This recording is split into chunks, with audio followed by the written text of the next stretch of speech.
নমস্কার বন্ধুরা, ঐশীস কিচেনে সবাইকে জানাই স্বাগত।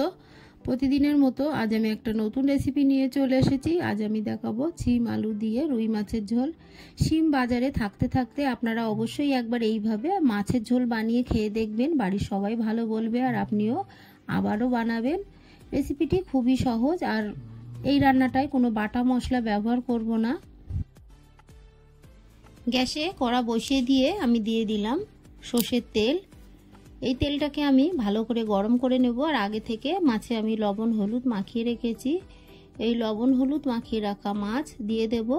কড়াটাকে খুব ভালো করে গরম করে নেবেন, না হলে মাছটা কড়াই দিলে কড়ার গায়ে লেগে যাবে। আমি রুই মাছ দিয়ে মাছের ঝোলটা করছি, আপনারা যে কোনো জ্যান্ত মাছ দিয়ে রান্নাটা করবেন। কাতলা মাছ, রুই মাছ, বাটা মাছ, তেলাপিয়া মাছ বা যে কোনো জ্যান্ত মাছ দিয়ে এই মাছের ঝোলটা করে খাবেন, দেখবেন খেতে দারুণ লাগবে।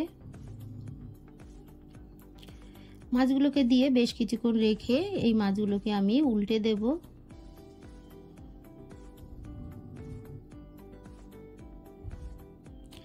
এই রান্নাটায় কোনো বাটা মশলা ব্যবহার করব না, তাই খুব সহজে কম সময়ের মধ্যে কম খাটনির মধ্যে মাছের ঝোলটা বাড়িতে বানাবেন, দেখবেন খেতে কতটা ভালো লাগে।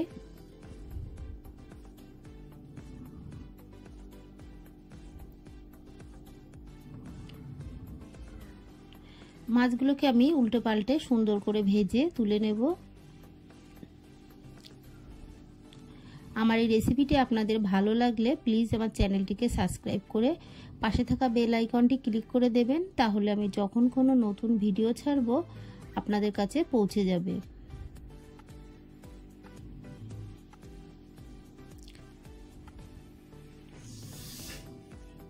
এই মাছগুলোকে আমি তুলে নিলাম।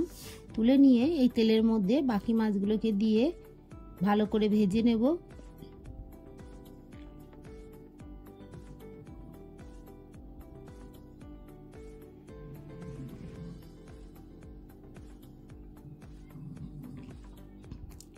দেখুন এই মাছগুলোকে আমি ভালো করে ভেজে নিয়েছি। তারপর মাছগুলোকে আমি তুলে নিলাম।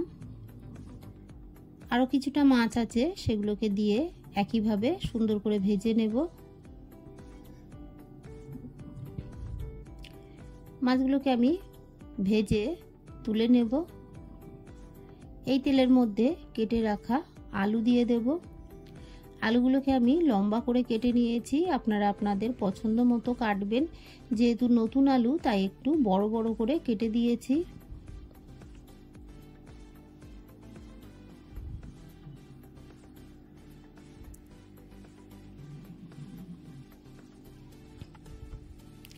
আলুগুলোকে একটু নেড়ে নিলাম। তারপর এর মধ্যে দিয়ে দেব অল্প লবণ, দিয়ে দেব অল্প হলুদ গুঁড়ো, দিয়ে আলুটাকে বেশ কিছুক্ষণ নেড়ে ভেজে নেব।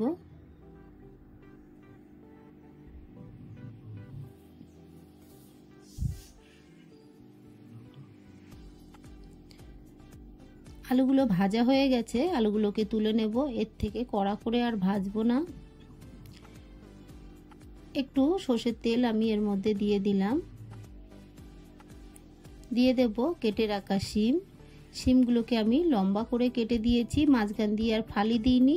তবে আপনারা একটু ছোট করে কাটতে চাইলে মাঝখান দিয়ে একটা ফাল করে দেবেন। দিয়ে দেব লবণ, দিয়ে দেব হলুদ গুঁড়ো।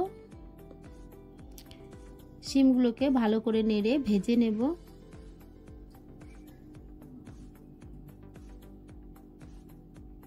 ঢাকা চাপা দিয়ে দিয়ে শিম ভেজে নেব, তাহলে খুব তাড়াতাড়ি শিম নরম হয়ে যাবে। দেখুন শিমগুলোকে আমি ভেজে তুলে নিলাম। আরও একটু তেল আমি এই কড়ার মধ্যে দিয়ে দিলাম। দিয়ে হাফ টিস্পুন পাঁচফোড়ন দিয়ে দিলাম। ফোড়নটাকে কয়েক সেকেন্ড নেড়ে ভেজে নেব।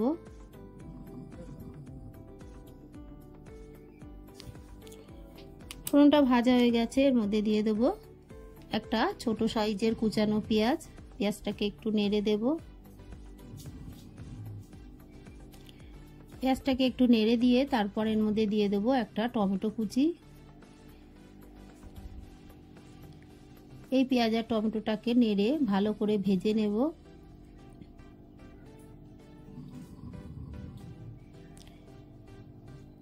এর মধ্যে দিয়ে দেব কাঁচা লঙ্কা, 3টে কাঁচা পাকা লঙ্কা আমি দিয়ে দিলাম।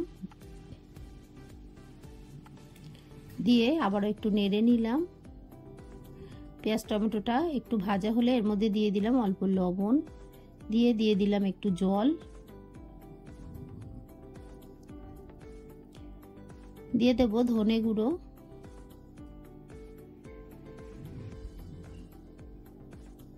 দিয়ে দেব লাল লঙ্কার গুঁড়ো, দিয়ে দেব জিরে গুঁড়ো, দিয়ে ভালো করে নাড়বো। দিয়ে দেব হলুদ গুঁড়ো,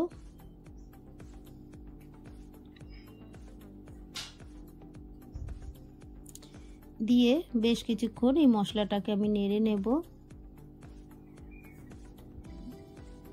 দিয়ে দেব গোলমরিচ গুঁড়ো, আবারও একটু নেড়ে নিলাম।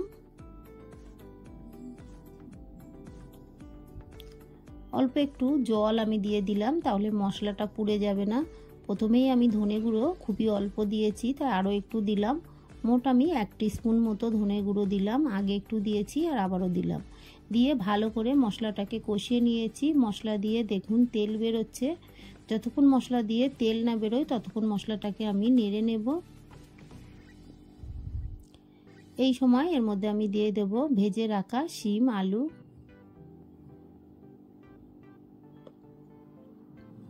দিয়ে এই মশলার সঙ্গে শিম আলুটাকে আরো কিছুক্ষণ আমি নাড়বো।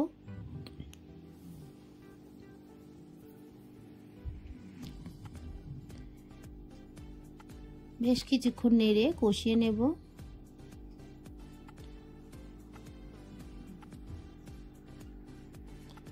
এরপর দিয়ে দেব পরিমাণ মতো জল।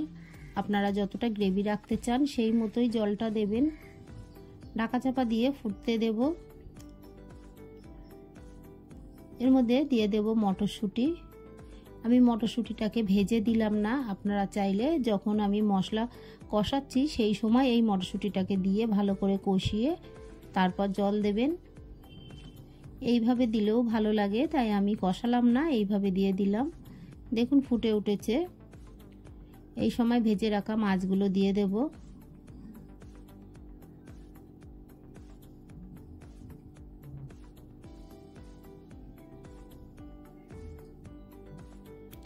সব মাছগুলোকে দিয়ে দিলাম, দিয়ে ঢাকা চাপা দিয়ে বেশ কিছুক্ষণ আমি ফুটিয়ে নেব।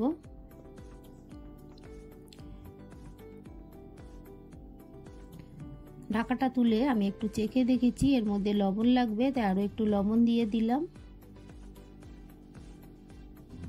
ভালো করে একটু নেড়ে দিয়ে আমি দেখুন আপনাদের দেখাচ্ছি মটরশুঁটি তুলেছি, মটরশুঁটিগুলো সব সিদ্ধ হয়ে গেছে।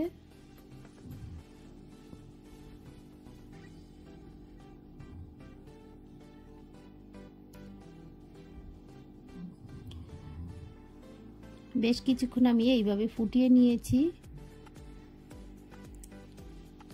ঢাকা চাপা দিয়ে আমি গ্যাসের ফ্লেমটাকে অফ করে দেব। আমার এই সহজ রেসিপিটি আপনাদের ভালো লাগলে প্লিজ আমার চ্যানেলটিকে সাবস্ক্রাইব করে পাশে থাকা বেল আইকনটি ক্লিক করে দেবেন, তাহলে আমি যখন কোনো নতুন ভিডিও ছাড়বো সঙ্গে সঙ্গে আপনাদের কাছে পৌঁছে যাবে।